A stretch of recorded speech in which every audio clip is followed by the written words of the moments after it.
හරි මුලින්ම කියලින්න ඕන මාත් නම්බතිරගෙන එච්ච ලොකොට දන්න හැබැයි ඉගන්න මන් තරන්න තේරුණති කට්ටන්න නම් යාලට හරිමිකින් වැඩක්වේ කෙලිත තම ඩියටික් කරන්නද කරන්න බැල හරි තායකක් කියන්න ඕන නම්බතිරි ගොඩ්ඩක් බෝරිං ගන්න පුළුවන් එක දියට කරන්න ඇද හිද මේ අපි බලමු බෝරිං නොවී පුළුවන් තරම් කරන්න පුළුවන් ජත්තින කියලා ඒවගේම හැමදේම ඕනම කෙන්ට තේරණ දිර සරල මට්ටමට කරන්න තමා හිතන් ඉන්න හරි බල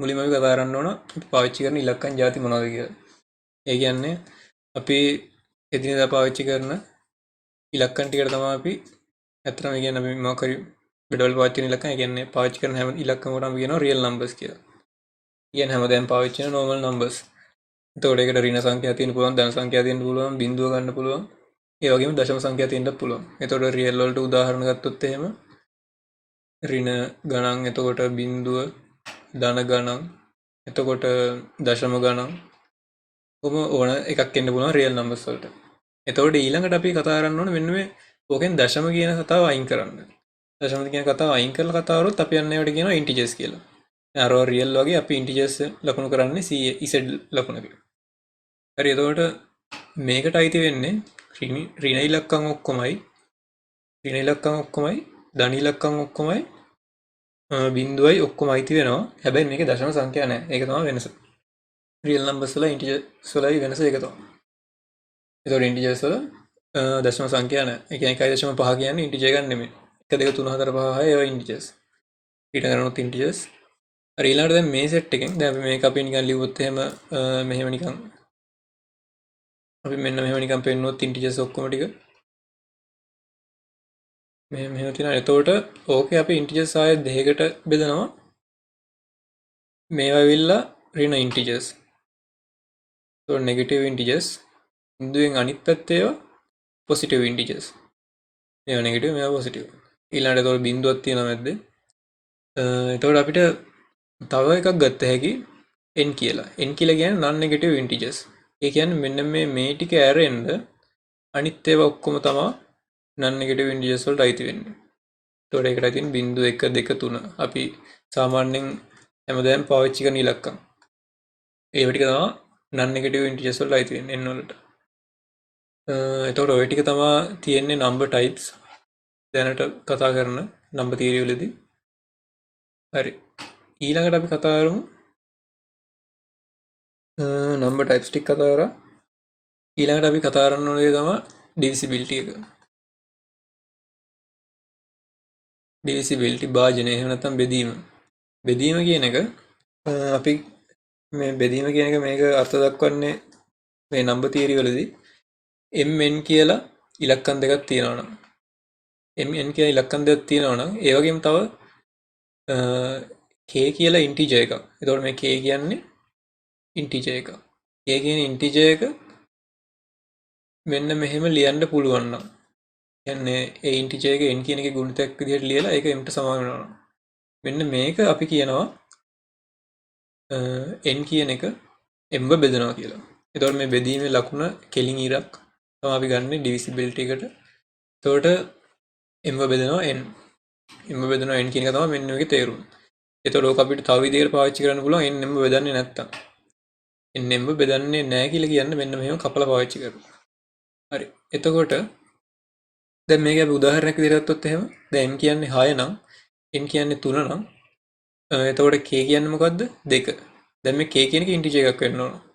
එතකොට තමයි අපි එකෙන් බෙදෙනවා කියලා කියන්නේ. ඒ කියන්නේ බෙදෙනවා කියන්නේ ඉතුරු නැතුව බෙදෙනවා කියන එක තමයි අපි මේ divisibility එකෙන් කතා කරන්නේ. මේ ඉතුරු නැතුව බෙදීම එතකොට අපිට මෙහෙම වෙන්නත් පුළුවන්. මේ 5 වගේ මේකට ඇවිල්ලා මේකට 2.5 આવොත් එහෙම මේකට 2 එනවනේ. හරි ඒකත් ඉන්ටිජර් එකක්. එතකොට ඒ කියන්නේ ඒ වුණත් එහෙම අවස්ථාවක් ආවත් n m බෙදනවා. හරි. එතකොට ඕක තමයි divisibility එකේ කතාව.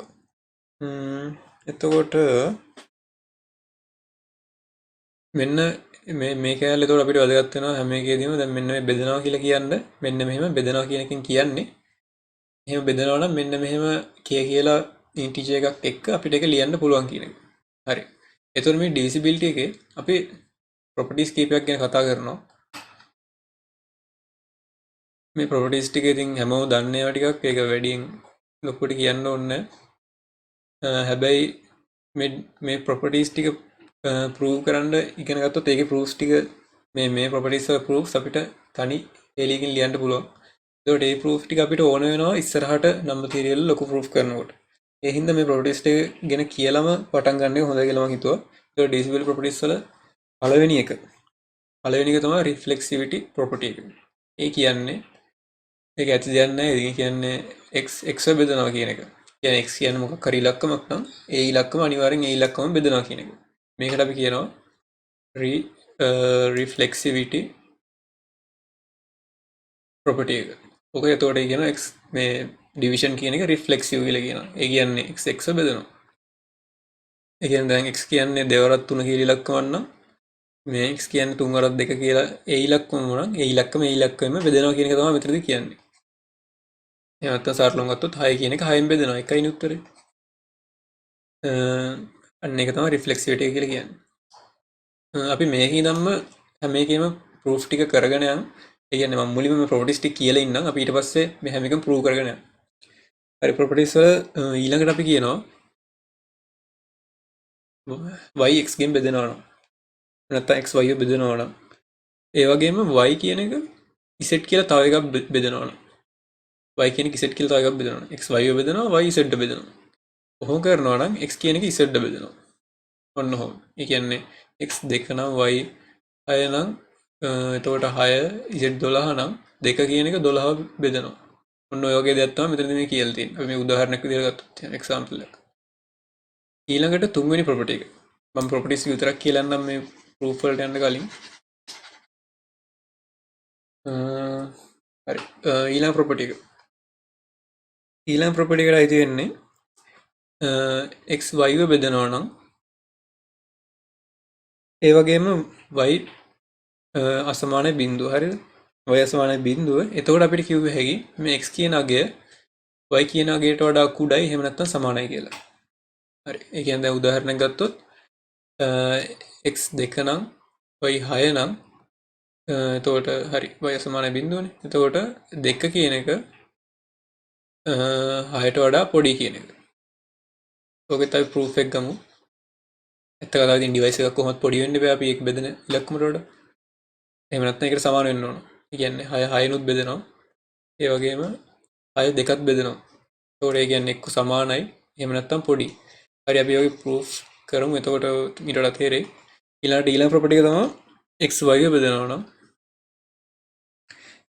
ඒ වගේම x z බෙදනවා නම් මේ x කියන එක බෙදනවා මෙන්න මේ y z කියන දෙකේ මොකක් හරි ගුණාකාරයක්. කියන්නේ alpha y beta z. එතකොට මේ alpha beta කියන දෙක ඕනම ඉන්ටිජර්ස් දෙයක් වෙන්න පුළුවන්. හරිද? ඒ කියන්නේ ඕන ඉන්ටිජර්ස් දෙයක් නෙමෙයි ඕනම ඉන්ටිජර්ස් දෙයක් වෙන්න පුළුවන්. කියන්නේ මේ ඕනම ඉන්ටිජර්ස් දෙකකට මේක හරි. කියන්නේ මේක එක වුණත් හරි දෙක ඔහොම වුණත් හරි. ඒ කියන්නේ මේව ඕනම ඉන්ටිජර්ස් දෙකකට වෙනවා. ඒ කියන්නේ මේ හිතන්නකෝ x කියන්නේ 2 නම් y කියන්නේ 6 නම් x කියන්නේ 2 z කියන්නේ අපි 12 කියලා ගමුකෝ. එතකොට මේ 2 කියන එක බෙදනවා 6 මොකක් හරි ගුණාකාරයකුයි. එතකොට 12 මොකක් හරි ගුණාකාරයකුයි. ඔක ඉතින් ඇත්තම කිව්වොත් පොඩ්ඩක් තේරෙනවද නේද? ඒ කියන්නේ දැන් 6ත් බෙදනවා 12ත් බෙදනවා නම් මේ දෙකේ ගුණාකාරයකුත් මොකක් හරි බෙදනවා. ඔක අපිට ප්‍රූව් කරන්න පුළුවන්. අපි ඒක ප්‍රූෆ් වලදී බලමු. ඊළඟ ප්‍රොපර්ටි එක තමයි මම මුලින් ප්‍රොපර්ටි කියලා ඉන්න දැන් මම මේක විස්තර කරන්න නැතුව වැඩි. මොකද ප්‍රූෆ් ටික කරලා දෙතා විස්තර කරන්න යන හින්දා. ඊළඟට x y බෙදනවා නම් දැන් අපි d ඔක කිව්වා x y බෙදනවා නම් ඒ වගේම x y ධන හෝ ඍණ z බෙදනවා නම් එහෙම වෙනවා නම් x z බෙදනවා. කියන්නේ x 2 නම් y 6 නම් 6 2 බෙදනවානේ හරිනේ. එතකොට 2 කියන එක තව එහෙකට වෙනවා නම් ඒ කියන්නේ 6 ධන කියමු 2 කියලා. දැන් සෝරි 2 අපි x කියලා ගත්තානේ. එතකොට 10 කියලා. එතකොට ධන හෝ ඍණ හතරින් දෙක හරි මෙහෙමත් හරිනේ. කොහොම වෙනවා නම් ඒ කියන්නේ x z බෙදනවා. ඒ කියන්නේ 2 4 බෙදනවා. හරිනේ. එහෙම වෙනවනේ. හරි. ඊළඟ ප්‍රොපර්ටි එක මොකද්ද? ඊළඟ ප්‍රොපර්ටි එක xy බෙදනවා. මේක හුඟක් වැදගත් ප්‍රොපර්ටි එකක්. අපිට ඉස්සරහට නම්බර් තියරි වල ප්‍රූෆ් වලට යද්දි මේ නම්බර් තියරි නෙමෙයි. මේකේ කියන්නේ xy බෙදනවා නම් y x බෙදනවා නම් x සමානයි y. x වල විශාලත්වය y වල විශාලත්වයට සමානයි. කොහොම වෙනවනම් දැන් ඔක හුඟක් වැදගත් වෙනවා අපිට මොකක් හරි ඉලක්කමක් ඒකම තමයි කියලා වෙන්නන්න. ඒ කියන්නේ හිතන්නකෝ දැන් මේකට උදාහරණයක් ගන්න විදිහක් නැහැ. මොකද ඒ කියන්නේ දැන් අපි xy ගෙන් යනවා වගේ නෙමෙයි ඉලක්කම් වලින් උදාහරණ ගත්තොත් එහෙම 3 3ව බෙදනවා. 3 3ව බෙදනවා. ඒ කියන්නේ 3 සමානයි 3. ඕක තමයි ඇත්තම තේරුම. ඕක අපිට අර 3 මෙන්න මේ xy කියන දෙක සමානයි කියලා පෙන්වන්න තමයි අපිට මෙන්න මේක හුඟක් ඕන වෙන්නේ. දෙපැත්තටම වෙනවනම් මේ අපිට කියන්න බැරුණා මේක රිෆ්ලෙක්සිවිටි වගේම මෙන්න මේ x y බෙදනවා y z බෙදනවා. ඒ කියන්නේ x z බෙදනවා කියන එක මෙන්න මේ ප්‍රොපර්ටි එකකට නමක් කියනවා ट्रांसिविटी කියලා. ඔකට කියනවා ट्रांसिविटी ප්‍රොපර්ටි. ඒක ट्रांसिविटिव කියනවා. හරිද? එතකොට මේක රිෆ්ලෙක්සිවිටි මේක ट्रांसिविटी.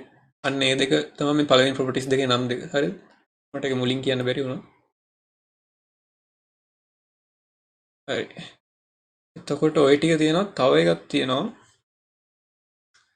x y බෙදනවා නම් ඊළඟට y අසමානයි බිඳුව නම් y බෙදීම x කියන එකත් y ව බෙදනවා. ඒ කියන්නේ මොකක්ද? දැන් උදාහරණයක් ගත්තොත් 2 6 බෙදනවා. එතකොට දැන් හරි y අසමාන බිඳුවනේ. ඒ කියන්නේ මේ 6 බෙදීම දෙකත් 6ව බෙදනවා. හරිනේ? 3 6ව බෙදනවනේ. හරි. ඒ ප්‍රොපර්ටි එකත් එතකොට ඇත්ත. ඇත්ත කියන්නේ අපි ප්‍රූව් කරේ නැහැ. හැබැයි නිකන් එක්සැම්පල් එක ගත්තාම හරි. තව එක ප්‍රොපර්ටි එකක් තියෙනවා. ඒක තමයි අන්තිම ප්‍රොපර්ටි එක. එච්චරයි හරි. එතකොට ඒකෙදි වෙන්නේ අපි කියමු මොකක් හරි z එකක් තියෙනවා. ඒක අසමානයි බිඳුව. හරිද? ඒ අසමානයි බිඳුව වෙද්දී x බෙදීම y නෙමෙයි x y ව බෙදනවා. x y ව බෙදන්නේ මෙහෙම වෙනවා නම් විතරයි. if and only if මෙහෙම වෙනවම නම් විතරයි x y ව බෙදන්නේ. ඒ ඇවිල්ලා x z and y z x y ව බෙදෙන්නේ මෙන්න මේකත් ඇත්ත වෙනවා නම් විතරයි. හරිද? උදාහරණයක් ගත්තොත් x2 y3 y3 x2 y6 වගේ ගත්තොත් එහෙම sorry 2 y6 වගේ ගත්තොත් එහෙම එතකොට z කියන මොකක් හරි එකක් තියෙනවනේ.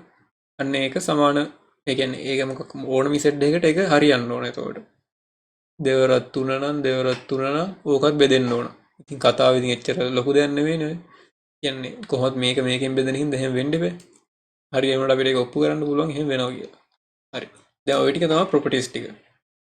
මතක තියාගන්න දෙයක් නැහැ. මොකද පොඩි දේවල් ටිකක් තියෙන හැමතිස්සෙම දන්නේ නැහැ ටික. හරි දැන් අපි මේකේ ප්‍රූෆ් ටික කරගෙන යමු. දැන් ප්‍රූෆ් කරන්න මේවා ප්‍රූෆ් කරන්න හරි ලේසි. මොකද හැම එකකින් වගේ තනි ඉලක්කමේ ප්‍රූෆ් තමයි තියෙන්නේ. තනි පොලිමේ ප්‍රූෆ් තමයි තියෙන්නේ. කියන්නේ එහෙන පොඩි ප්‍රූෆ් තියෙන්නේ. දැන් අපි පළවෙනි ප්‍රොපර්ටි එක ගත්තා මොකද්ද? රිෆ්ලෙක්සිව් ප්‍රොපර්ටි එක. රිෆ්ලෙක්සිව් ප්‍රොපර්ටි එක ගත්තේ අපි x බෙදනවා කියලා. දැන් අපි නම්බර් තියරි වල නම්බර් තියරි කියන්නේ ඩිවිසිබිලිටි වල මුලින්ම කතා කරපු දේ තමයි n කියන එක m බෙදනවා නම් ඒ කියන්නේ අපිට m කියන එක ලිව්ව හැකි k වතාවක් n කියලා. මොකක් හරි k කියලා ඉන්ටිජර් එකකට. හරිද? ඕකනේ අපි ගත්තේ. දැන් ඔන්න ඕකෙන් තමයි මේ හැම එකම කරන්න යන්නේ. මෙන්න මේකෙන් තමයි මේ හැම එකම ප්‍රූව් කරන්න යන්නේ. එතකොට x බෙදනවා කියලා කියන්නේ අපිට මේක මේ විදිහට ලියන්න පුළුවන් වෙන්න ඕනේ. x සමානයි එක වතාවක් x.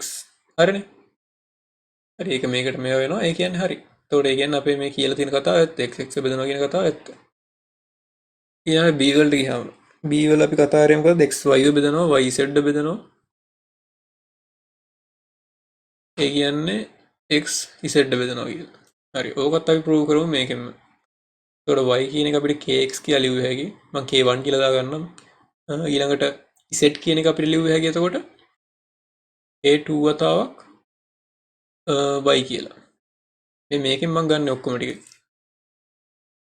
ඒ කියන්නේ m n බෙදනවා නම් k කියලා ඉන්ටිජර් එකක් තියෙනවා කියන එක. දැන් මේ k කියන එක මොකක් හරි ඉන්ටිජර් එකක් වෙන්න පුළුවන් අපිට ඒක අදාළ නැහැ.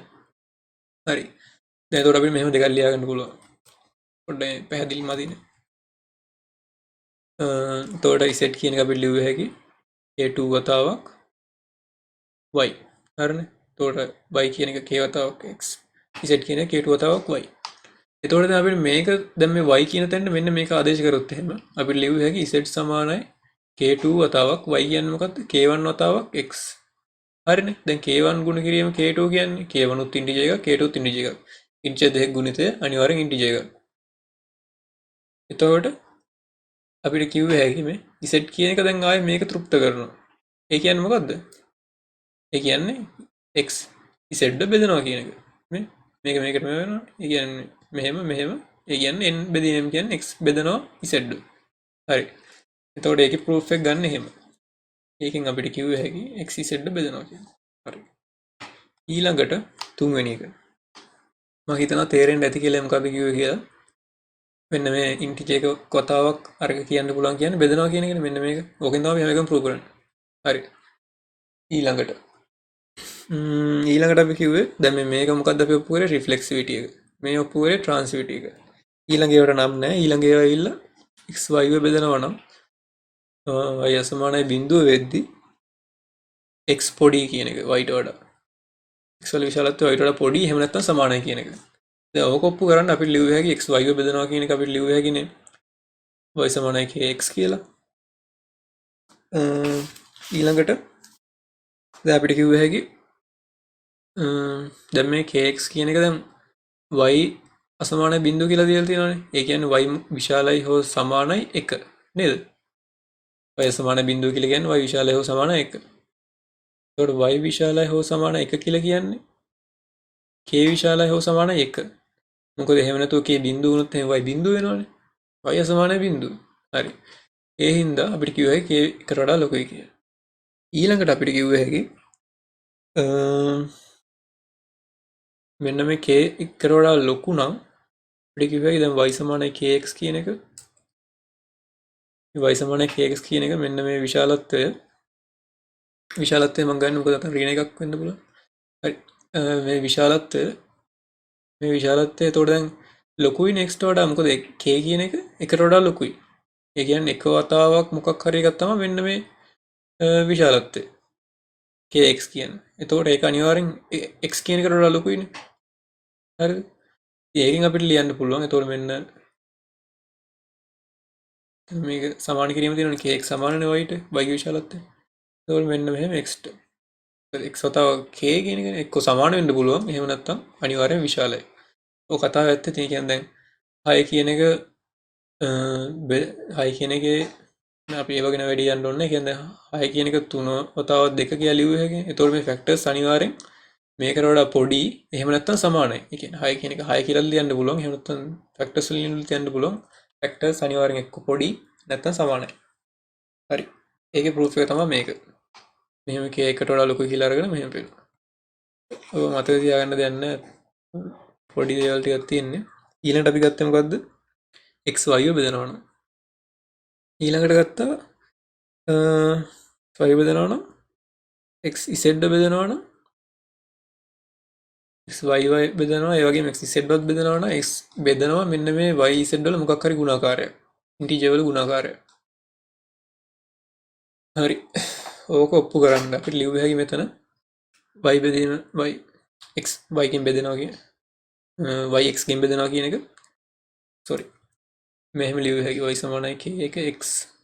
තව මේ දෙවෙනියට මේක ලියුව හැකි අපිට z සමානයි k2 වතාවක් x.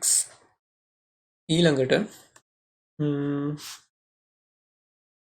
මෙතන මේ alpha y ධන beta z කියන එක. මේ alpha beta කියන එක ඕනම ඉන්ටිජර් දෙයක් වෙන්න පුළුවන්. හරිද? එතකොට මෙන්න මේ අපිට ලියුව හැකිනේ alpha y ධන beta c කියන එක මේ y ටයි c ටයි ආදේශ කරලා y කියන්නේ මොකද්ද? k එක වතාවක් x. එතකොට c කියලා කියන්නේ k2 වතාවක් x. හරි. කොහොම ලියලා ඊට පස්සේ දැන් මේකේ බලන්න අපිට මේක x තියෙනවනේ දෙකේම.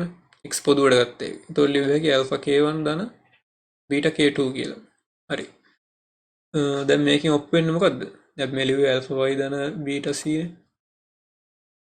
alpha y ධන beta c එක z උයි තව මොකක් හරි integers වල. මේවත් integers kth integers alpha beta integers k කියලා අපි ගත්ත ඒවා ටිකත් integers. එතකොට අපි ආයෙ මෙන්න මේ මෙතෙන්ටම නේද ගිහින් තියෙන්නේ. m සමානයි kn මේ k කියන එක මේක n කියන එක මේක. ඒ කියන්නේ අපිට කිව්ව හැකි ආයේ මේ alpha මේ x කියන එක බෙදනවා alpha y දාන beta c කියලා. එහෙම අපිට ඔප්පු කරයි. හරි. ඊළඟට යලුත් ඒකට අපි කීයනකම් කතා කරා d. ඊළඟට e වල අපි කිව්වේ මොකද්ද? e වල කිව්වේ x y බෙදනවා නම්. ඊළඟට x y ධන හෝරින z බෙදනවා නම් x z බෙදනවා කියලා කිව්වා. හරිද? එතකොට ඒක අපිට ඔප්පු කරහැකි.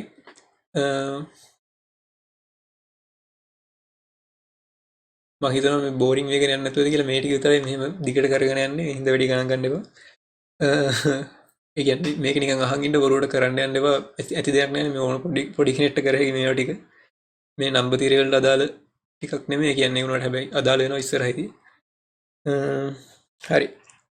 ඕකේ ප්‍රූෆ් එක e. දැන් මේක අපිට ලියුවා කියන y සමානයි kx කියලා. ඊළඟට අපිට මේකත් ලියුවා හැකිනේ y ධන හෝරින z සමානයි මේක k1 කියලා දාගත්තොත් k2 වතාවක් x. හරිද?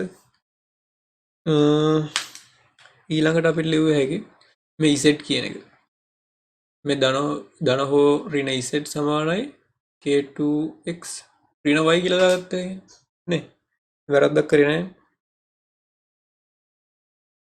ඊළඟට අපිට මෙතන මේ ධන හෝරින z එක sorry මම එක පොලිමට ලියාගෙන යන්න එතකොට ඉඩ ඉතුරු අපිට මේක ආයෙ ලියුව හැකි ධන හෝරින z සමානයි k2 වතාවක් x ඍණ y එකට අපිට ආදේශ කර හැකි මේකෙන් k1 වතාවක් x. එතකොට ආයෙ x පොදුවට ගත්ත හැකි k2 ඍණ k1. එතකොට k2 ඍණ k1 කියන්නේ මොකද්ද? ඉන්ටිජර් එක. එතකොට අපිට කිව්ව හැකි x z බෙදනවා කියලා. හරි. ඒකත් ඔප්පු කරා. ඊළඟට තිබ්බේ තව තුනයි තියෙන්නේ. බය වෙන්න එපා. x y බෙදනවා. මේ තියෙන මේක තමයි ආතල් මේක. x y බෙදනවා y x බෙදනවා. ඒ කියන්නේ x සමානයි y. නැත්නම් y සමානයි x දෙකම එක. හරි. මේක ඔප්පු කරන්න. මේක ඔප්පු කරන්න අපිට කිව්ව හැකි xy බිඳුවට වඩා විශාලයි.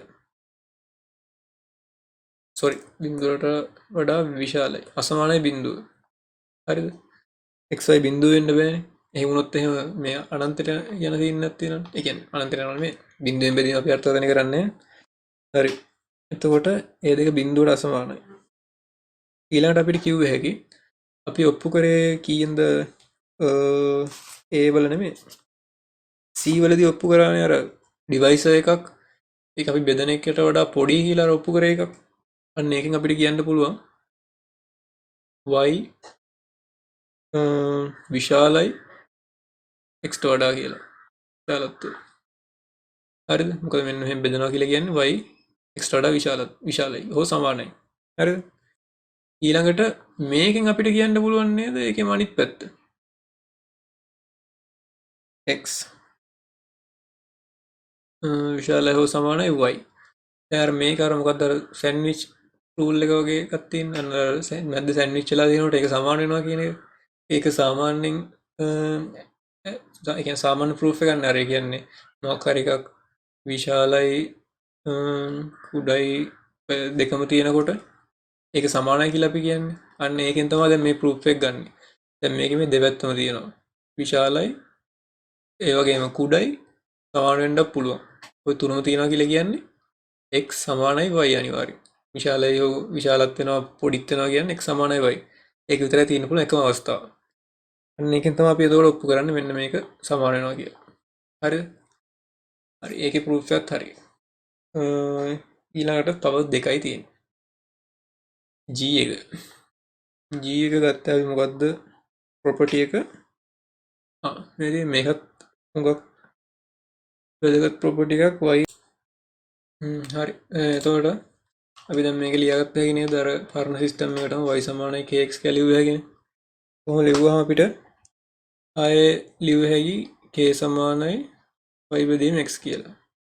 දැන් මේකේ y බිඳුව වඩා ලොකුයි කියලා කියන්නේ ඒත් බිඳුව වඩා ලොකු නෙමෙයි y බිඳුව අසමානයි කියලා කියන්නේ kත් බිඳුවට අසමානයි. එතකොට k කියන්නේ ඉන්ටිජර් එකක්. එතකොට අපිට කිව්ව හැකි k y බෙදනවා කියලා. එහෙම වෙන්න ඕන නේද? එතකොට k y බෙදනවා කියලා කියන්නේ ඉතින් අපි අර මොකද්ද මේ පළවෙනි තීරය ගත්තේ මොකද්ද m සමානයි kn කියලා. ඕක ඇත්ත කතාව n කියන එකත් m බෙදනවා k කියන එකත් m බෙදනවා. එහෙම වෙන්න බෑ නේද? අපි අර mn ගැන විතරක් කතා කරාට. හරි. එතකොට දැන් k y බෙදනවා කියලා කියන්නේ අපි දැන් k කියන එක ලියාගත්ත නේද මෙන්න මෙහෙම y බෙදීම x. එතකොට y බෙදීම x බෙදනවා y. හරි. දැන් මේක වෙන්න බිඳුව අසමානයි නේ y අසමාන වෙන්න ඕන බිඳුවට. හරි. ඔන්න ඔය ප්‍රොපර්ටි එක ගැනත් ඕක පොඩ්ඩක් මතක තියාගන්න. ඕක ගැනත් මේ පොඩි අපි ගැටලුව සාකච්ඡා කරලා බලමු ඉස්සරහට කොහොමද ඒකෙන් කරන්න කියලා. හරි. ඊළඟට අන්තිම ප්‍රොපර්ටි එක. මේකෙන් ඉවරයි ෂුවර්. හරි. අන්තිම ප්‍රොපර්ටි එක ගත්තේ මොකද්ද? අපි ගත්තේ z බිඳුවට සමාන වෙන්නේ නැතුව ගියාම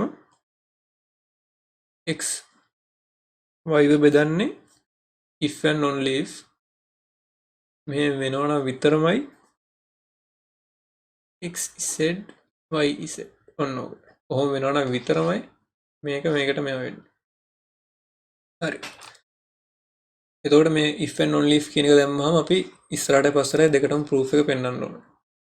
මේක මෙහෙට කරලා පෙන්වන්න ඕන. මේක මෙහෙට කරලා පෙන්වන්න ඕන. එතකොට තමයි අපිට කියන්න පුළුවන් if එකටයි only if එකටයි දෙකටම. එතකොට අපි මේක කිව්ව හැකි කියන්නේ x අසමානයි බිඳුව. එතකොට x z කියන එක අසමානයි බිඳුව වුණොත් විතරයි y සමානයි kx වෙන්නේ. හරි අපි මේ කියන්න පුළුවන් දැන් y සමානයි kx නේ. ඊළඟට අපිට කිව්ව හැකි දෙකම දෙපැත්තෙන් ගුණ කරනවා z ගෙන්. හරි මේව ගුණිත ගත්තාම අපිට කිව්ව හැකි මෙන්න මෙතන තියෙන්නේ yz මෙතන තියෙන්නේ xz මෙතන k එකක් තියෙනවා.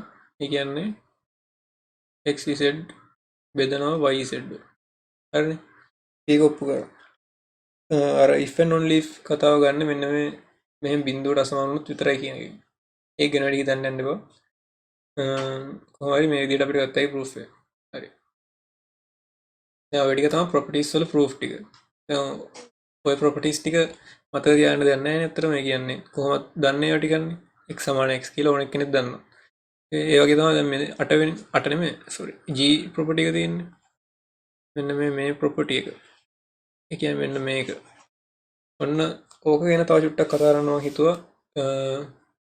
මොකද ඒක ගැන මේ පොඩි ගාණක් තියෙනවා. ඒක පොඩ්ඩක් ඉන්ටරෙස්ටිං වගේ හින්දා කතා කරන්න හිතුවා ඒක ගැන. දැන් අපි මේකේ අපි දැන් මේ කතා කරන්නේ g කියන property එක ගැන. එතකොට මේ property එක කිව්වේ මොකද්ද? මොකද්ද කිව්වේ ඒකේ x y බෙදනවා නම් y සමාන බිඳුව වෙද්දී y බෙදීම x කියන එකත් y බෙදනවා. හරි. එතකොට දැන් ඕක ගැන කතා කරද්දී ওই ප්‍රොපර්ටි එකෙන් හින්දා මෙහෙම දෙයක් වෙනවා. දැන් හිතන්නකෝ දැන් y කියන්නේ මොකක් හරි හිතන්නකෝ y කියන්නේ 15 කියලා. දැන් ඔගේ ෆැක්ටර්ස් අපි ලියුවොත් එහෙනම් ෆැක්ටර්ස් කියන්නේ සාධක අපි ලියුවොත් එහෙම ලියන්නේ කොහොමද? 1යි 15යි අනිවාර්යෙන් සාධකයක්නේ. ඊට අමතරව තියෙනවා 3 තියෙනවා 5 තියෙනවා ඔච්චරනේ තියෙන්නේ. ඔව් 3 තියෙනවා 5 තියෙනවා 15 තියෙනවා. ඕනේ ෆැක්ටර්ස් වෙන්නේ 15. දැන් ඔක ගත්තාම දැන් මෙන්න මේ තීරයේ හින්දා x කියන එක සාධකයක් වුණොත් එහෙම x කියන එක ෆැක්ටර් එකක් වුණොත් y බෙදීම x ෆැක්ට් එකක් වෙනවා. ඒ කියන්නේ ෆැක්ටර්ස් කියන ඒවා කපල් එන්නේ. ෆැක්ටර්ස් කියනවා කපල් එන්නේ. ඒ කියන්නේ දැන් 5 කියන එක ෆැක්ට් එකක් ගත්තොත් එහෙම ඒකේ කපල් ෆැක්ට් එක මොකද්ද? 15 බෙදීම 5. y බෙදීම x. ඒ කියන්නේ මොකද්ද 3. ඒකට 3යි 5යි කියන එක 5යි 3යි කියන එක කපල් එකක් විදිහට එන්නේ. තව එතකොට 3 කියන එක ගත්තොත් එහෙම 15 බෙදීම 3. එතකොට 5. 5යි 3යි 5යි කියන එක තව කපල් එකක්. 5යි 3 3යි 5 ඕන. දැන් ඕකේ ඉන්ටරෙස්ටිං දේ තමයි හිතන්නකො මෙන්න මේක. හරි අපි දැන් මේකේ ඒ වගේ ඒවා ටික ලිව්වොත් එහෙම අපිට එන්නේ මේකේ ෆැක්ටර්ස් ටික අපි ගුණිතයක් විදිහට ලිව්වොත් එහෙම 1 වරක් 15 3 වරක් 5 5 වරක් 3 15 වරක් 1 ඕවා ටිකනේ එන්නේ. දැන් ඕකේ ෆැක්ටර්ස් කීයක් තියෙනවද? 4ක් තියෙනවා. මේ කපල් 4ක් තියෙනවා. හරිනේ. දැන් ඕකේ මේ ඉන්ටරෙස්ටිං දේ තමයි දැන් අපි වර්ග සංඛ්‍යා පූර්ණ වර්ග සංඛ්‍යා පර්ෆෙක්ට් ස්ක්වයර්ස් වලට ආවම ඒ කියන්නේ පර්ෆෙක්ට් ස්ක්වයර්ස් මොනවද? 4. 4 මූල දෙක වෙනවා කරා ඉන්ටිජර් එකක් එනවනේ. 2. එතකොට ඒක පර්ෆෙක්ට් ස්ක්වයර් එකක්. ඔයාලා දන්නවනේ වර්ග සංඛ්‍යා කොහොමද එන්නේ කියලා. හරි. එතකොට වර්ග සංඛ්‍යා මොනවද තියෙන්නේ? 4 තියෙනවා 9 16 ඔහොම ඒවා තියෙනවනේ. දැන් එතකොට ඔය වගේ නම්බර්ස් වල අපි අර වගේ ගත්තොත් එහෙම අපි ගමු 4 ගමුකෝ. 4 ගත්තොත් අනේ 4 නෙමෙයි 16 ගමුකෝ. 16 ගත්තොත් ෆැක්ටර්ස් එන්නේ මොනවද? 1 2 4 8 16 ඔය ටික නේ ෆැක්ටර්ස්. දැන් ෆැක්ටර්ස් ටික ඔය ටික එනකොට දැන් අර මේ මෙන්න මේ කතාව බලන්නකෝ. ඔය කතාවේ එකක් තියෙනවා මෙන්න මේ මොකද්ද? 4. ඔව් 4 ගත්තාම 4 කියන්නේ x කියන ෆැක්ට් එක නම් ඒකේ කපල් ෆැක්ට් එක මොකද්ද? y බෙදීම x. y බෙදීම x කියන්නේ මොකද්ද? 16 බෙදීම 4. ඒකත් මොකද්ද? 4. එතකොට 4 4. දැන් ඔක අනිත් පැත්තට ගත්තත් 4 4නේ. එක 4නේ තියෙන ෆැක්ට් එකට. එතකොට මේ පොඩි දෙයක් නෝටිස් වෙනවා. ඒ තමයි දැන් මේ වගේ මෙන්න මේ අනිත් සංඛ්‍යාවල මෙතන ෆැක්ටර්ස් කීයක් තියෙනවද? ගුණිත ෆැක්ටර්ස් ඉතින් ලියන්න පුළුවන් ක්‍රම 4ක් තියෙනවා. දැන් මේකේ එක් වරක් 2 ලියු එක් වරක් දෙන්නේ සෝරි. එක් වරක් 16 ලියුව හැකි, දෙවරක් 8 ලියුව හැකි, හතර වරක් 4 ලියුව හැකි, 8 වරක් 2 ලියුව හැකි, 16 වරක් 1 ලියුව හැකි. මේකට සමාන එකක් මෙතන තියෙනවා. මේකට සමාන එකක් මෙතන තියෙනවා. හැබැයි මේකේ දෙකම එකයි 4 වරක් 4ත් එකයි 4 වරක් 4ත් එකයි. ඒ හින්දා අර එක ෆැක්ට් එකක් නිකන් අර තියෙන්න ඕන ගන්නට වඩා එකක් අඩු වෙනවා වගේ එකක් කරනවා. එතකොට ඒ කියන්නේ එතකොට දැන් මේකේ හැමතිස්සෙම ඊවන් නම්බර් එකක් එන්නේ. ඉරට්ටේ සංඛ්‍යාවක්. මේකේ ෆැක්ටර්ස් ටික එන්නේ ඔත්තේ සංඛ්‍යාවක්. කීයද? 1 2 3 4 5යි. ඔත්තේ සංඛ්‍යාව. දැන් ඒක වෙන්නේ මෙන්න මේ ප්‍රොපර්ටි එකකින් හින්දා. හරිද? එතකොට මේක ඉරට්ට සංඛ්‍යාවක් වෙනවා. මේකේ ඔත්තේ සංඛ්‍යාවක් වෙනවා. සරලවම කිව්වොත් එහෙම පර්ෆෙක්ට් ස්ක්වයර්ස් වල වර්ග සංඛ්‍යාවල පූර්ණ වර්ග සංඛ්‍යාවල ෆැක්ටර්ස් ගාන ඔත්තේ සංඛ්‍යාවක් තියෙන්නේ. හැම එකෙම වල චෙක් කරලා බලුවේ දැන් 4 කිව්වනකොට ෆැක්ටර්ස් මොනවද එන්නේ? 1 2 4 කීයද ෆැක්ටර්ස් 3යි ඔත්තේ සංඛ්‍යාව. අන්න ඒ වගේ 9ත් එහෙමයි. 9 ගත්තාම 1 3 1 3 9නේ. ඔව් 1 3 9 එතකොට එකක් 3යි. ඒ කියන්නේ ඔත්තේ සංඛ්‍යාව. කොහොම පූර්ණ වර්ගවල විතරයි ඔත්තේ සංඛ්‍යාව ෆැක්ටර්ස් එන්නේ. දැන් ඔයාලා මේක වැදගත් වෙන්නේ නැහැ නේද? මේ මම මේක නිකන් මුලින් කියලා හිටියේ. මෙහෙම ගාණක් තියෙනවා. පොඩ්ඩක් ඉන්ටරෙස්ටිං ගාණක් එක. හිතන්නකෝ කොහොමද කියන්නේ? කොරිඩෝ එකක් තියෙනවා හරිද? කොරිඩෝ එකේ තියෙනවා කියලා හිතන්න දොරවල් 20ක්. ඔන්න ඔහම දොරවල් 20ක් තියෙනවා. එක පළවෙනි දොර නම් අන්තිම කෙළවරේ දොර 20 වෙනි දොර. දැන් පළවෙනි ළමයා එනවා හරිද? පළවෙනි ළමයා ඇවිල්ලා පොඩ හිතා බලන්න. පළවෙනි ළමයා ඇවිල්ලා ඔක්කොම දොරවල් ටික දැන් මුලින් දොරවල් ටික වහලා තියෙන්නේ. හරිද? මුලින් දොරවල් වහලා තියෙන්නේ. පළවෙනි ළමයා ඇවිල්ලා ඔක්කොම දොරවල් ටික අරගෙන යනවා. හරිද? ඔක්කොම දොරවල් ටික අරගෙන යනවා. දොරවල් ඉස්සම අරගෙන යනවා. දෙවෙනි ළමයා ඇවිල්ලා මේ 1 මේ 2 දෙවෙනි එක ඇවිල්ලා ඔක්කොම ටික වහගෙන යනවා. හරිද? ඔක්කොම ටික වහගෙන යනවා. ඊළඟට සෝරි වහනවා කියන්නේ මෙහෙම ලියමු වහනවා කියලා. වහගෙන යනවා. ඊළඟට තුන්වෙනි එක්කෙනා සෝරි දෙවෙනි එක්කෙනා ඔක්කොම ටික වහගෙන යන්නේ. දෙවෙනි එක්කෙනා වහගෙන යන්නේ දෙකේ ගුණාකාරවල ඉලක්කම් තියෙන දොරවලට. ඒ කියන්නේ දැන් මෙතන මේ දොරවල් මෙහෙම නම් කරලා තියෙන්නේ. මේ යකා වහගෙන යන්නේ 2 4 6 8. ඔය සෙට් එක කොහොම දිගටම 20 වෙනකම් වහගෙන යනවා. ඊළඟ තුන්වෙනි එක්කෙනා වහගෙන යන්න මොනවද? වහගෙන යනවා නෙමෙයි. දැන් දෙවෙනි එක්කෙනාට පළවෙනි එක්කෙනා ඔක්කොම ටික වහලා තියෙන හින්දා දෙවෙනි එක්කෙනාට පුළුවන් අරින්න විතරනේ. දැන් මේකේ ඒ වුණාට දැන් එතකොට දැන් මේ අවස්ථාවට ආවම භාගයක් දොරවල් ඇරලා භාගයක් දොරවල් වහලා. හරිද? දැන් එතකොට මේ තුන්වෙනි එක කරන්නේ ඇරලා තියෙන දොරවල් වහනවා, වහලා තියෙන දොරවල් අරිනවා. ඔට මොංගල් වෙනවා තමයි කතාව. ඒ කියන්නේ දැන් ඌ කරන්නේ ඌ ඔපරේෂන් එකක් කරන්නේ ඒ ඔපරේෂන් එක තමයි තියෙන අවස්ථාව වෙනස් කරන එක. ඇත්තටම මේ හැමෝම කරේ ඒක. දැන් පළවෙනි ළමයා එනකොට ඔක්කොම දොරවල් ටික වැහිලානේ තිබ්බේ. ඌ තියෙන අවස්ථාව වෙනස් කරා ඔක්කොම දොරවල් ඇරලා එන්නේ ඇරලා තියෙන විදිහට. එතකොට ඔක්කොගෙම දොරවල් වල අවස්ථාව වෙනස් කරානේ ඌ තියෙන අවස්ථාව. දෙවෙනි එක්කෙනත් අර දැන් හැමදොරම ඇරලානේ තියෙන්නේ. ඒකේ අර හැමදොරම ඇරලා තියෙන හින්දා මේ වගේ විතරක් අවස්ථාව වෙනස් කරා. දැන් තුන්වෙනි එක 3 6 9 ඔහොම යන්නේ. දැන් එතකොට මූ තුන්වෙනි දොර නම් මොකද්ද කරන්නේ? දැන් මෙතනදී පළවෙනි අවස්ථාව දොර ඇරලා තියෙන තුන්වෙනි දොර. මෙතනදී වැහෙන්නෙත් නැහැනේ. මෙතන 3 නැහැනේ. එතකොට ඌ කරන්නේ වහන එක. හැබැයි 6 වෙනි දොර නම් ඇරලානේ තියෙන්නේ. ඇරලා මේ වහලානේ තියෙන්නේ. ඒ හින්දා ඌ කරන්නේ අරින එක. ඒ වගේ අර තියෙන අවස්ථාව නතු අනිත් අවස්ථාවට පත් කරන එක කරන්නේ දොර. කොහොම ළමයි 20 දෙනෙක් එනවා. 20 දෙනාම කරන්නේ තමන්ගේ ගුණාකාර තියෙන 4 6 8 ඔන්න ඔය රටාවට ඔන්න ඔහම ඔපරේෂන් එක කරගෙන යනවා. ඇරලා තියෙන දොරවල් වහනවා, වහල් තියෙන දොරවල් අරගෙන යනවා. මෙන්න මේ උටා දාලි ඉලක්කම් වල දොරවල් වල විතරක්. හරිද? දැන් ප්‍රශ්නේ තමයි ළමයි 20 දෙනාම ගියහම ළමයි 20 දෙනාම ගිහින් ඉවරුනහම ඇරලා තියෙන දොරවල් ගාන කීයද? දැන් ඔය අහුවම ටික මොංගල් වෙනවා තමයි. දැන් හිතන්න එතකොට දැන් ඕක ටිකක් බරපතල ප්‍රශ්නයක් නේද? ඕක ඇඳලා කරන්න ගියොත් එහෙම ඕක අපිට පැය ගානක් තිස්සේ අඳින්න වෙනවා. පැය ගානක් යන්නේ ඔය 20ටම අඳින්න වෙනවා. ඒතකොට පැටලෙන්න පුළුවන්. ඔහොම මේවා වෙන්න පුළුවන්. හැබැයි ඕක කරන්න ලේසි ක්‍රමයක් තියෙනවා. ඒ තමයි මම කලින් කතා කරපු ප්‍රොපර්ටි එක තියෙන්නේ. x බෙදීම y y බෙදනවා කියන එක. x y බෙදනවා නම් x බෙදීම y y බෙදනවා. ඔය ප්‍රොපර්ටි එකෙන් මෙන්න මේ ගාන හැදුව හැකියි. ඒ හදන්නේ කොහොමද? අපි මේ ප්‍රොපර්ටි එකෙන් ගත්ත මතකද? පරිපූර්ණ වර්ග වලට විතරයි ඔත්තේ සංඛ්‍යාවක් තියෙන්නේ ෆැක්ටර්ස්. පරිපූර්ණ වර්ග 4 9 24 තියෙන පරිපූර්ණ වර්ග මොනවාද? 1 4 9 4 9 16 ඔය ටික තියෙන්නේ. ඔය ටික තමයි පරිපූර්ණ වර්ග ටික මේ 1 24 තියෙන. එතකොට ඔන්න ඕව තමයි ඔත්තේ සංඛ්‍යාවක් ක්‍රියාත්මක වෙන ඒවා ටික. එයි මොකද දැන් හිතන්නකෝ අපි දොරක් ගන්නවා හරි 15 වෙනි දොර කියමුකෝ. දැන් ඔය දොර අරින්නේ කවුද? ඔය දොර මත ක්‍රියා කරන්නේ කවුද?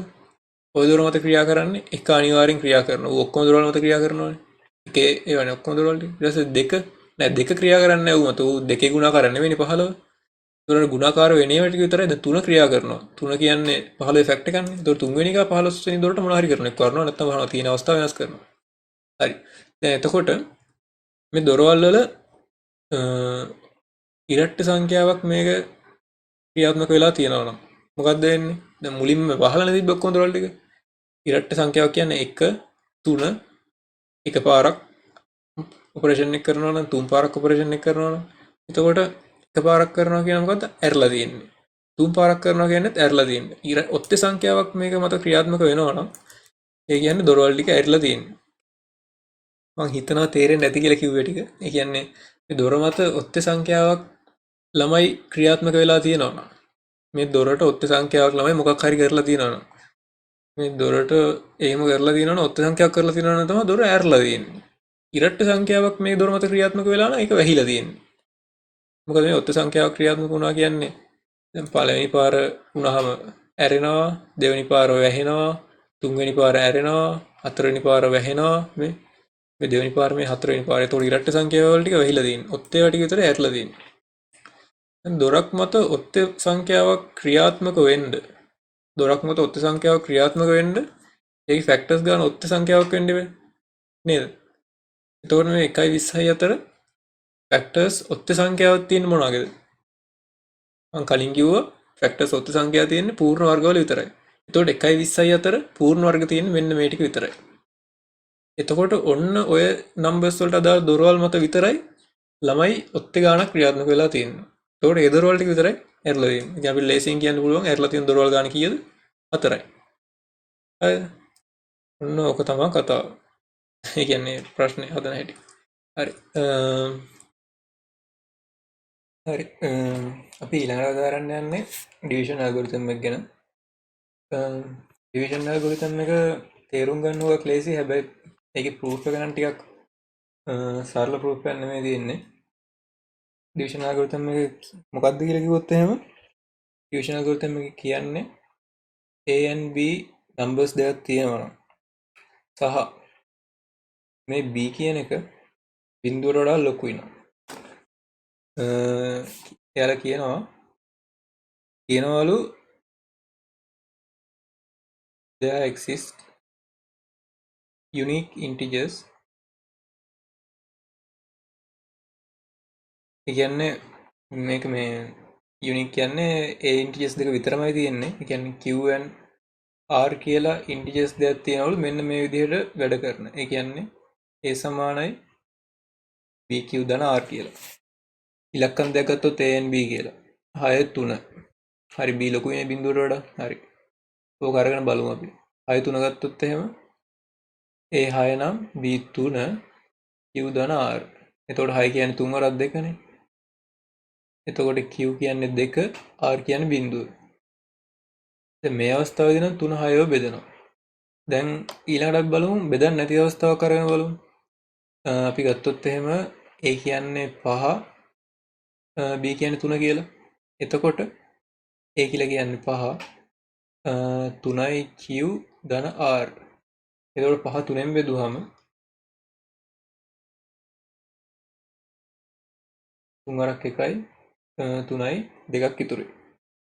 එතකොට අපිට මේක ලියුව හැකි මේ Q වෙනුවට 1 දාලා R වෙනුවට 2 දාලා. හරිද? එතකොට මෙයාලා කියනවා මෙන්න මෙහෙම unique integers දෙකක් තියෙනවලු Q and R කියලා මේ වගේ හරියන A and B කියන ඉලක්කම් දෙකකට. එතකොට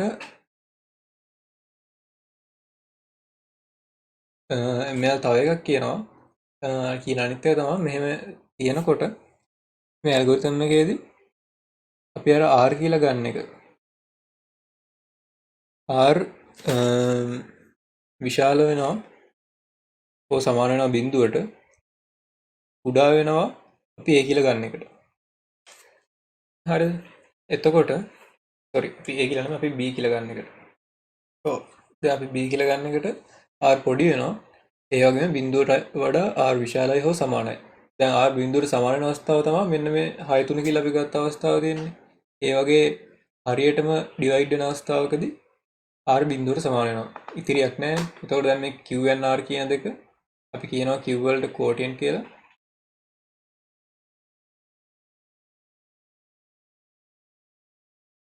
එතකොට R වලට කියනවා remainder කියලා. remainder කියන්නේ ඉතුරු වෙන එකනේ. quotient කියන්නේ අර මොකක්ද ඒක කියන්නේ? quotient කියලා කියන්නේ අර මේ අතන බෙදිලා එන එක. එතකොට R කියන්නේ ඉතුරු වෙන එක. quotient එකයි remainder එකයි. ඊළඟට අපි බැලුවොත් එහෙම දැන් මේක කියලා මදිනේ දැන් මේක proof එකක් තියෙන්න බෑ මේකට. එතකොට මේ proof එක තමයි පොඩ්ඩක් කරන්න අමාරු. මේ proof එකේදී කියනවා දැන් මේක අපි ඔප්පු කරන්න තියෙන දෙක තමයි මෙන්න මේ there exist කැලලයි unique integers කැලලයි. එතකොට අපි මුලින් ඔප්පු කරන්න ඕන මෙහෙම set එකක් තියෙනවා කියලා. Q and R කියලා A සහ B ට අදාළව Q and R කියලා set එකක් තියෙනවා කියලා අපි prove කරන්න ඕන. ඒ set එකේදී මෙන්න මෙහෙම වෙනවා කියලා prove කරන්න ඕන. set එකක් තියෙනවා ඒකෙදි මෙන්න මෙහෙම වෙනවා කියලා prove කරන්න ඕන. ඒක තමයි පළවෙනි කැලල proof එකේ. proof එකේ දෙවෙනි කැලල තමයි ඒ numbers දෙක Q and R කියන numbers දෙක unique කියලා ඔප්පු කරන්න ඕන අපි. ඒ කියන්නේ given AB දෙකකට QR කියලා නියත අගයන් දෙකක් තමයි තියෙන්නේ. ඒතකොට මේවා නියතයි. ඒ කියන්නේ දැන් AB කියන්නේ අර කලින් කිව්වා වගේ 6යි 3යි නම් QR 2.0යි. වෙන අගයන් නැහැ QR වලට. හරි. එතකොට අපි මුලින් ඔප්පු කරන්න ඕන මොකද්ද? මෙහෙම එකක් තියෙනවා කියලා. දෙවෙනිට ඔප්පු කරන්න ඕන මේක යුනික් කියලා. හරි. අපි එනම් proofs එකේ පළවෙනි කෑල්ලට යමු. එතකොට පළවෙනි කෑල්ලේදී මොකද්ද? existence. existence එක prove කරන්න ඕන. එතකොට ඒක prove කරන්න අපි ගන්නවා set එකක්.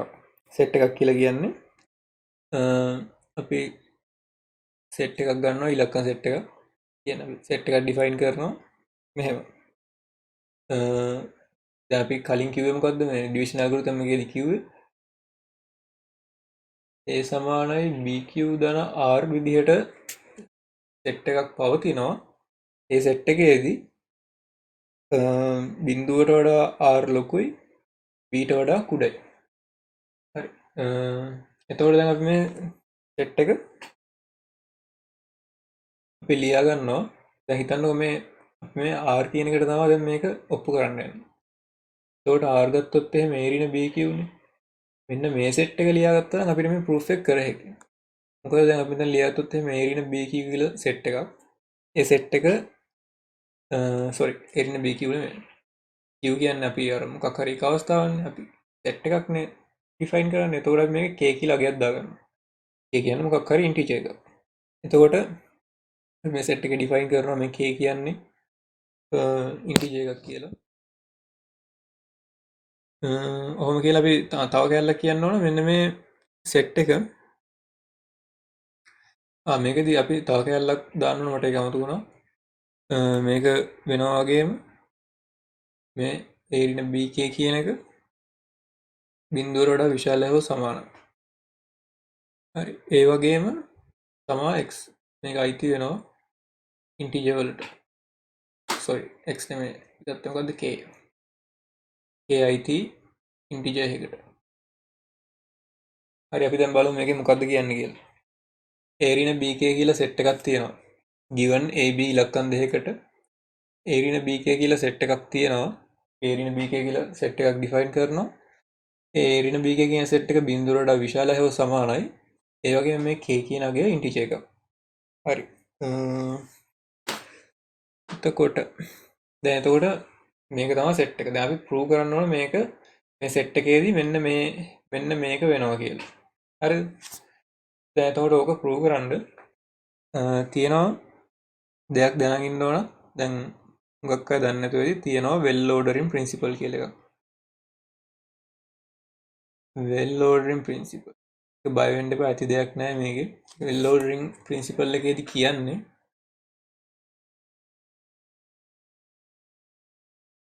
well ordering principle එකේදී කියන්නේ මොකක් හරි non empty set එකක්. ඒ කියන්නේ empty නැති මොනවා හරි value ටිකක් තියෙන set එකක් තියෙනවා නම් positive integers non empty set of positive integers. ඒ කියන්නේ ධන සංඛ්‍යාව තියෙන empty නැති කියන්නේ ධන සංඛ්‍යා set එකක් තියෙන empty නැති set එකක අනිවාර්යෙන් කුඩාම අගයක් තියෙනවා කියන එක තමයි මේක කියන්නේ. ඒ කියන්නේ every non empty set of positive integers contains the least element. ඒ කියන්නේ අඩුම අගයක් තියෙනවා මේ set එක non empty set එකක් නම්. ඒ කියන්නේ මේකේ මොනවා හරි values ටිකක් තියෙනවා නම් අනිවාර්යෙන් මේකට කුඩාම value එකකුත් තියෙනවා. ඕක තමයි well ordering principle එකේදී කියන්නේ. හරි. එතකොට well ordering principle එක අපිට පාවිච්චි කරගෙන මේක prove කරන්න. එතකොට දැන් අපි මේක පවතිනවා කියලා මේ prove කරන්න යන්නේ. දැන් මේක පවතිනවා කියලා prove කරන්න අපිට අවස්ථා කීපයකට එක ගන්න පුළුවන්. එකක් ගන්න පුළුවන් b කියන එක. දැන් අපි මෙන්න මේ division algorithm එකේදීම අපිට දුන්නා මතකද දන්නේ b විශාලයි බිඳුව කියලා. ඔව්. b විශාලයි බිඳුව කියලා අපි division algorithm එක define කරද්දි කියනවා. හරි. එතකොට අපිට මේක අවස්ථා කීපයකට හදන්න පුළුවන්. එක අවස්ථාවක් තමයි මේ බිඳුවට වඩා විශාල වෙනකොට ඒ බිඳුවට වඩා විශාල හෝ සමාන වෙනකොට මෙන්න මේ අවස්ථාවේදී මේක තමයි පළවෙනි අවස්ථාව. හරිද? මේ අවස්ථාවට ප්‍රූව් කරලා ඉන්න ඕන. දැන් ඒතකොට මේ අවස්ථාවට ප්‍රූව් කරන්නේ කොහොමද? ඒ බිඳුවට වඩා ලොකු වෙනකොට මෙන්න මේ s කියන එකට වැලියු එකක් තියෙනවා කියලා අපි පෙන්වන්න ඕන. හරිද? එතකොට ඒ බිඳුවට වඩා විශාල වෙනකොට s එකට හරියන්න නම් ඒ බිඳුවට වඩා විශාලයි කියන්නේ මෙන්න මෙතනදී ඒ බිඳුවට වඩා විශාලයි. එතනදී ඒ බිඳුවට වඩා විශාලයි. එතකොට එතනදී ඒ බිඳුවට වඩා විශාලයි කියලා කියන්නේ විශාල සමාන කෑල්ලකුත් තියෙනවානේ. දැන් අපි b වලට නෙමෙයි sorry k වලට values දාලා බලනවා. k වලට values දාලා බලනවා s set එකට අගයක් වෙන value එකක් තියෙනවා කියලා මෙන්න මේ කෑල්ල හරියන විදිහට. වැඩි තේරෙන්න නැත්නම් ගණන් ගන්න ඒවා අපි කරලම බලමු. ඒ කියන්නේ දැන් අපි b වලට 1 දැම්ම කියලා කියන්නකෝ. හරිද? දැන් අපි මේ check කරන්නේ මොකද්ද? මෙන්න මේ අවස්ථාව. b 1 නම් a බිඳුවට විශාල වෙද්දී. හරි b 1යි a අපි හිතමු 2 කියලා. හරි sorry මෙතන k වලට අපි 1 දාන්නේ b වලට නෙමෙයි. k වලට අගයන් තමයි බලන්නේ. හරි අපි හිතමු b කියලා කියන්නේ sorry අපි හිතමු මෙතන a කියන්නේ 6 කියලා.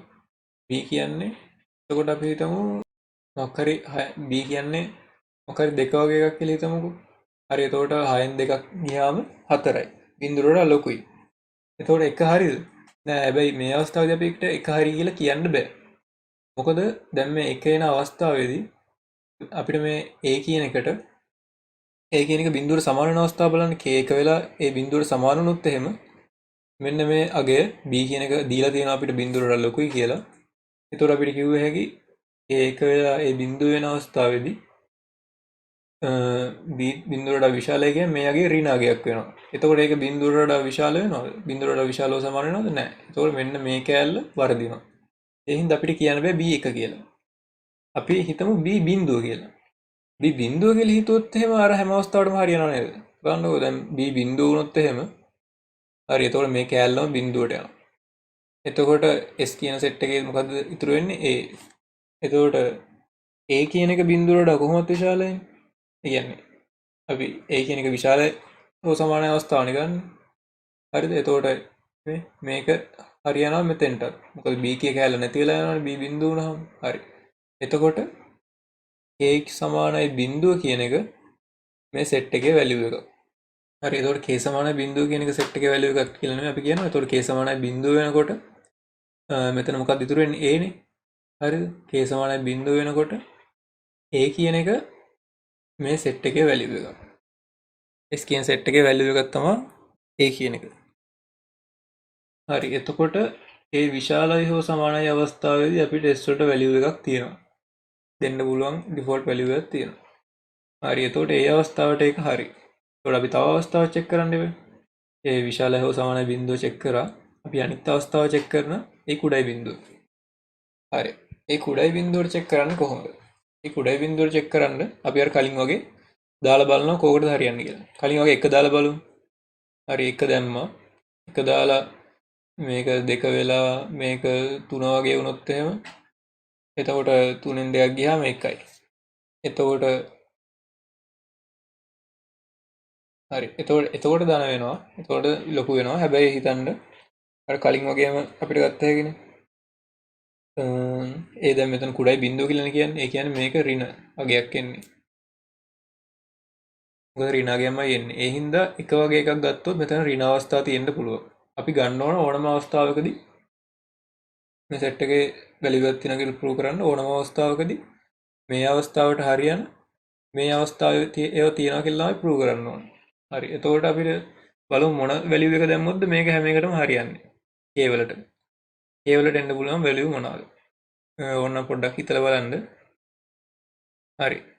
එතකොට k වලට වෙන්න පුළුවන් වැලියු එක තමයි මෙතනදී. ඇත්තටම බැලුවොත් එහෙම a කියන එක. එතකොට k සමාන a වුණාම මොනවද වෙන්නේ? මෙන්න මේක ඍණ k සමානයි a කියන්නේ මෙතන b a නේ. මෙතන ඍණ. එතකොට මෙතනත් a. දැන් මෙතනත් a තියෙනවා මෙතනත් a තියෙනවා. a b ගෙන් ගුණ වෙලා තියෙනවා. b කියන්නේ බිඳුවට වඩා ලොකු වගයක්. ඒ කියන්නේ ධන අගයක්. එතකොට a කියලා කියන්නේ a. දැන් a කියන්නේ මොකද්ද? a කියන්නේ ඍණ අගයක් විදිහට මෙතන බලන්නේ. a කියන්නේ ඍණ අගයක්. එතකොට අපි මේක පොඩ්ඩක් ලොකු කරලා ලියුවොත් එහෙනම් මෙතන පැහැදිලි නැති හින්දා a ඍණ b කොහොමද තියෙන්නේ? දැන් අපි බලන්නේ a කුඩයි බිඳුව අවස්ථාවට. අපි දන්නවා b ලොකුයි බිඳුව කියලා. එතකොට මේක ධන a කියන එක අපි ගත්තේ මොකද්ද a කියලා. හරිද? එතකොට a කියන එක මොකද්ද? ඍණ බිඳුවට වඩා කුඩයි. එතනත් තියෙන්නේ a බිඳුවට වඩා කුඩයි. එතකොට මේ මෙතන ඍණාගයක් තියෙනවා. මෙතනත් ඍණාගයක් තියෙනවා. හැබැයි bk කියන්නේ දැන් මෙතනදී ba. එතකොට මේ ඍණාගය ලොකුයි මෙතන ඍණාගයට වඩා. ඉතින් එතකොට මොකද්ද වෙන්නේ? මෙතන එන්නේ මෙතන ඍණ ගුණ වෙලා ධන වෙනවා. එතකොට මෙතන එන්නේ මොකද්ද? මේ දෙක ආවහම එන්නේ ලොකු ධනාගයක්. මෙතන පොඩි ඍණාගයක් තියෙනවා. මේකට වඩා මේක ලොකු කියලා කියන්නේ මේක b කින් ගුණ වෙලා තියෙන හින්දා b බිඳුවට වඩා ලොකුයි. හරි. එතකොට ලොකු ධනාගයක් තියෙනවා පොඩි ඍණාගයක් තියෙනවා. එතකොට ඒක එකතු වෙන්නේ ධනාගයක්. එතකොට මෙන්න මේක මේ කැලලට හරියනවා. බිඳුවට වඩා විශාලව සමානයි කැලලට හරියනවා. හරි. එතකොට a සමානයි a කියන එක උනහම මෙතන මොකද්ද a ඍණ b කියන්නේ ඒ කියන්නේ a ඍණ ab. එතකොට ඒ කියන්නේ a පොදුවට ගත්තොත් 1 ඍණ b. මෙන්න මේක s කියන සෙට් එකට අයිති. එකත් අගයක්. හරි. දැන් අපි එතකොට a බිඳුවට වඩා විශාලයි අවස්ථාවටයි a බිඳුවට වඩා කුඩා අවස්ථාවටයි දෙකටම ප්‍රූව් කරා මෙන්න මෙහෙම සෙට් එකක් තියෙනවා කියලා. මේ විදිහට පවතින්න පුළුවන්. අපි හැබැයි තව එකක් කියන්න ඕන. ඩිවිෂන් ඇල්ගොරිතම් එකේදී විස්තර කරනවා මෙන්න මෙහෙමනේ කියන්නේ. දැන් අපි එක කෑල්ලක් නම් හරි. දැන් මේ R කියන එක මොකද්ද? මෙන්න මේ සෙට් එකනේ. හරිද? දැන් ඕක බිඳුවට වඩා මෙන්න මේ විදිහට අපි තව ගත්තේ දැන්. හරිද? ඒක අපි ගත්ත හැටි. ඒක මෙන්න මේ කෑල්ල තියෙනවා. මෙන්න මේ කෑල්ලෙන්. බිඳුවට වඩා R ලොකුයි කියන එක. දැන් අපි පෙන්වන්න ඕනේ මෙන්න මේ සෙට් එක මෙහෙම වෙද්දි B ට වඩා උඩයි කියලා මේ R කියන සෙට් එක. ඒක පෙන්වන්නේ කොහොමද? ඒක පෙන්වන්න අපිට මේ ක්ලියර් කරලා ගන්නවා. අලුත් එකක් ගමු. ඒතකොට ඉවරනේ. නැත්තම් පැටලෙනවා. හරි. දැන් අපි අර කලින් එක මතක නැත්තම් මේ තමයි කලින් එක. ඒකෙදි අපි කරේ එහෙම සෙට් එකක් තියනවා කියලා පෙන්නුවා. ඒ වගේම තාම තියනවා කියලා පෙන්නලා ඉවර නෑ. මොකද අපි මේ කැලලත් පෙන්වන්න එපා. හරි. දැන් අපි පෙන්වන්න යන්නේ ඒ කැලල. ඒ කැලල වෙන්නඳ ඒ කැලල ඇවිල්ලා මොකද්ද බිඳුවට වඩා ලොකුයි හෝ සමානයි r ඊට වඩා ලොකුයි b කියන එක. ඕක පෙන්වන්න අපි කන්ට්‍රඩික්ෂන් එකක් ගන්නවා. කන්ට්‍රඩික්ෂන් එකක් ගන්න කොහොමද? දැන් මේක අපි පෙන්වන්න ඕන r ට වඩා b ලොකුයි කියලානේ. අපි කියනවා r ට වඩා b ලොකුයි කියලා ඒක එහෙම නෙමෙයි කියලා ඔප්පු කරනවා. ඒකට තමයි කන්ට්‍රඩික්ෂන් එකක් කියන්නේ. මෙතන ලොකුයි කියලා දින්න මෙතන අපි සමාන කිරීමක් දාමු. එතකොට ඔක්කොම ටික කවර් වෙනවනේ. හරි. එතකොට මේක වැරදි කියලා පෙන්නුවොත් ඒ කියන්නේ මේක හරි කියන එක. හරිද? එතකොට අපි මෙන්න මේක නෙමෙයි මේක අපි ඇසියුම් කරලා බලනවා. මේක ඇසියුම් කරලා බලනවා. හරි බලමු. දැන් මෙහෙම වෙනවා කියලා කියන්නේ r කියන්නේ මොකද්ද? b ඍණ qn. අපි කලින් ගත්තේ කොහොමද? a සමානයි bq ඍණ a. දැන් අපේ සෙට් එකේ හැටියට මේක sorry bq ඍණ නෙමෙයි bq ධන r. එතකොට r කියලා කියන්නේ sorry. එතකොට r කියලා කියන්නේ මොකද්ද? a ඍණ bq. a ඍණ bq එකක් ගන්නවා මෙහෙම. ඔහොම ලියා ගන්නවා. හරිද? ඊළඟට අපි ඔක්කොම එක පැත්තට ගමු. a ඍණ bq ඍණ b බිඳුව. හරි. ඊළඟට අපිට ලියන්න පුළුවන් b පොදුවට ගත්තොත් එහෙම මෙහෙම ලියුව හැකිනේ. කොහොම හරි. අපි දැන් වැරද්දක් කරේ නැහැ. හැබැයි දැන් අපිට මෙතන පේනවා මේ දැන් අපි අර කලින් ගත්ත සෙට් එක මොකද්ද කියලා මතක නම් කලින් ගත්ත කියන්නේ අපි මේ ගන්න සෙට් එක ඇවිල්ලා s සමානයි a ඍණ bq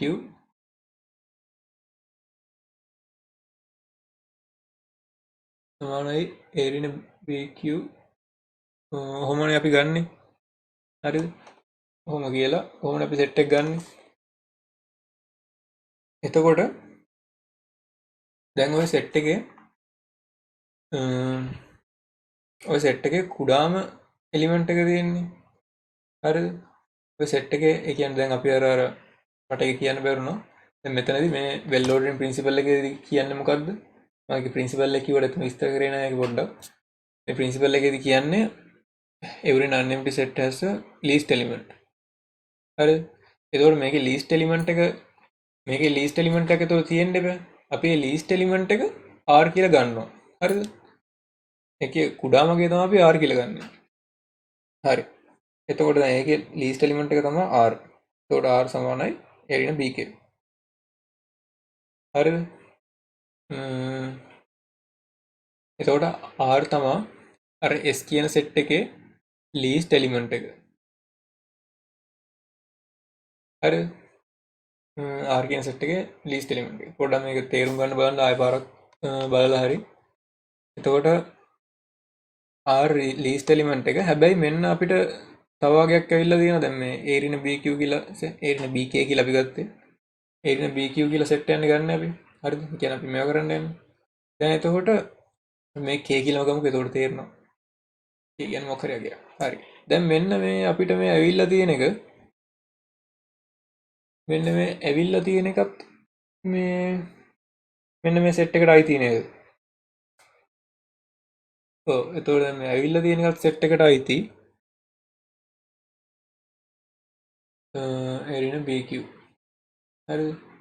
මේ අරන් තියෙන අපි දැන් ඔකේ එතකොට r තමයි least element එක. least element එක තමයි a ඍණ bq එක. දැන් මෙතන මේ a ඍණ b q දාන එක වරහන් ඇතුලේ. මෙන්න මේ කෑල්ල bq ට වඩා ලොකුයිනේ. ඒ කියන්නේ මෙන්න මේ සමස්තයක් විදිහට ගත්තාම මේක දැන් මේක ලොකුයි කියන්නේ bq ට වඩා මෙන්න මේ සමස්තය පොඩි වෙනවනේ නේද? මෙන්න මේ a ඍණ bq කියන එකත් එක්ක සස්නනකොට මේකට වඩා මේක පොඩිනේ. එයි මේ අඩුවීම කියන එක ලොකු එකක් තියෙනවා කියන්නේ වැඩියෙන් අඩු වෙනවා කියන්නේ මේකට වඩා මේක පොඩි. මම හිතනවා තේරෙන්න ඇති කියලා. එතකොට මේකට වඩා පොඩි කියලා කිව්වහම දැන් මේක මේ සෙට් එකේ එලිමන්ට් එකක්. ඒ වගේම මේකටත් වඩා පොඩි. හැබැයි අපි ඩිෆයින් කරේ කොහොමද? මේක තමයි මේ සෙට් එකේ ලීස්ට් එලිමන්ට් එක කියලා. හරිද? එතකොට මෙන්න මෙතනදී පොඩි ඔබ්ලික් එකක් ගිහින් තියෙනවා. අපි ඒක කන්ට්‍රඩික්ෂන් එකක් කියනවා. ඒ කියන්නේ මෙන්න මේ අපි මුලින් ගත්ත කතාව වැරදි කියන එක. හරිද? එතකොට මේක කන්ට්‍රඩික්ෂන් එකක් හින්දා අපිට කියන්න පුළුවන් මෙහෙම නෙමෙයි වෙන්නේ අනිත් පැත්ත වෙන්නේ. හරි. එතකොට අපි අර අනිත් කෑල්ල ප්‍රූව් කරලා දෙනවා. මේක මේ විදිහට ගත්තා මේ කෑල්ල විදිහට ප්‍රූව් කරා. හරි. එතකොට අපි එක්සිස්ටන්ට් පාර්ට් එක ප්‍රූව් කරලා ඉවරයි. මෙහෙම සෙට් එකක. ප්‍රූෆ් එක තේරුම් නැත්නම් පොඩ්ඩක් ආයෙ පාරක් බලන්න. එතකොට තේරෙයි. මම හිතන්නේ තේරෙයි. මොකද මාත් දෙතුන් පාරක් හිතලා තමයි තේරුම් ගත්තේ. හරි. ඊළඟට අපි කතා කරනවා දැන් අපි මේ ප්‍රූෆ් එක ඉවර නෑ තාම. අපි ප්‍රූෆ් එකේ මම මුලින් කිව්වා ප්‍රූෆ් එකේ තියෙනවා පාර්ට් දෙකක් කියලා. එතකොට පළවෙනි පාර්ට් එක හරි. එක්සිස්ටන්ස් එක අපි ප්‍රූව් කරා. ඊළඟට අපි ප්‍රූව් කරන්න ඕන මොකද්ද? මෙන්න මේ යුනික්නස් එක. හරිද? ඒ කියන්නේ වෙන QR කියලා එකක් නැහැ. QR AB තියෙනවා නම් AB වලට තියෙන්නේ A QR. වෙන A dash B dash තියෙනවා නම් ඒවට තියෙන වෙන QR දෙකක්. Q dash R dash කියලා ගත්තොත් එහෙනම් ඒ දෙක යුනික්. අන්න ඒක අපි ප්‍රූව් කරන්න ඕන. ඒක ප්‍රූව් කරන්නේ හරි. ඊළඟට යුනික්නස් එක. යුනික්නස් එක ප්‍රූව් කරන එක නම් එච්චර අමාරු දෙයක් නෙමෙයි. යුනික්නස් අපි කියන්න ඕන QR කියලා යුනික් ඉලක්කම් දෙයක් තියෙනවා කියලා තමයි පෙන්වන්න. හරි. එතකොට අපි ගත්තොත් එහෙම A සමානයි VQ ධන R. දැන් ඕක අපි දැන් ඔහොම ගද්දි දැන් අපි අපි කියන්න යන්නේ Q ට R ට එකම ගේ තියෙන කියලානේ. හැබැයි Q ට R ට වෙන වගේක් තියෙන්න පුළුවන් කියලා අපි නිකන් කියනවා. නිකන් කන්ට්‍රඩික්ෂන් එකක් වගේ එකට තමයි යන්නේ. එතකොට අපි කියනවා A සමානයි BQ1 ධන R1. ඒ වගේම අපිට කිව්ව හැකි B සමානයි A සමානයි BQ2 ධන R2 කියලා. එතකොට අපි QR වලට අගයන් දෙකක් අරගෙන සමාන කරලා තියෙනවා. හරි. එතකොට දැන් අපිට මේකෙන් ගිය හැකි දැන් A කියන එක සමානයි. එතකොට මේ පැති දෙකත් සමාන වෙනවා. කියන මේක එක මේක දෙක කියලා ගත්තොත් එහෙම වම් පැත්ත දෙක සමාන නම් දකුණු පැත්ත දෙක සමානයිනේ. BQ1 ධන R1 සමානයි bq2 ධන r2 මේක අපි b පොදුවට ගත්තොත් q1 ඍණ q2 සමානයි r2 ඍණ r1 හරිද ඊළඟට අපිට කිව්ව හැකි එතකොට මේක මෙහෙම අරගෙන දැන් අපි මෙන්න මේ දෙක ගද්දී අපිට ඩිවිෂන් ඇල්ගොරිතම් එකෙන් දෙනවනේ බිඳුවට වඩා විශාලයි හෝ සමානයි r ඊට වඩා විශාලයි b එතන දෙනවා මෙතන r1 r2 එකටත් එහෙමයි ඕක අපිට දෙනවනේ මෙතන මේ ඩිවිෂන් ඇල්ගොරිතම් එකේදී හරිද මෙතනින් දෙනවා එතකොට ඕක අරගෙන අපිට මෙන්න මේකෙන් ලියන්න පුළුවන් මෙන්න මේ කැලල අරගෙන ඒ කැලල ගත්තොත් එහෙනම් මොකද්ද r1 ට වඩා b විශාලයි තව ලියන්න පුළුවන් මොකද්ද බිඳුවට වඩා මම දැන් ගන්නවා මෙන්න මේ කැලල r2 හරි ඒ දෙක අරගෙන දැන් හිතන්නකෝ මේක පොඩ්ඩ වෙනම කතාවක් 6 2 කී ඉලක්කම් දෙකක් තියෙනවා දෙකට වඩා 6 ලොකුයි තව විදිහට කිව්ව හැකි 3ට වඩා 8 ලොකුයි කියලා දැන් මෙන්න මේ වම් පැත්තේ එකතුව දකුණු පැත්තේ එකතුව ගත්තාම 2 ධන 3 කියන එකත් විශාල වෙනවට වඩා විශාල වෙනවානේ 6 ධන 8 කියන එක 2 ධන 3 5යි 6 ධන 8 14යි එතකොට ඔය වගේ අපිට කිව්ව හැකිනේ මේ වම් පැත්තේ එකතුව දකුණු පැත්තේ එකතුව අර ලකුණ මැද්දේ තියාගෙනම විශාල ලකුණ ඉතින් ඔන්න ඔය තීරිය තමයි මෙතන පාවිච්චි කරන්න යන්නේ r1 ධන බිඳුවට වඩා සමානයි කියන්න බෑ එතනදී අපිට විශාල වෙනවා b ධන r2 එතකොට ආයෙ ගත්ත හැකි එතකොට මේක අපි b මේ පැත්තේ තියාගෙන r2 එහාට ගත්තොත් එහෙම r1 ඍණ r2 ඔව් හැබැයි අපිට මේ r2 ඍණ r1 එක තමයි පොඩ්ඩක් වැදගත් වෙන්නේ පොරිම මෙන්න මෙතන පොඩි කේස් එකක් ගිහින් r2 ඍණ r1 r2 ගෙන් r1 නේ අඩු වෙන්නේ මේ පැත්තට ගත්තාම හරි හරි ඊළඟ අපි මේක අපි එහා පැත්තට ගෙනිච්චොත් එහෙම අපිට කිව්ව හැකි ඍණ b r1 ඍණ r2 කියලා.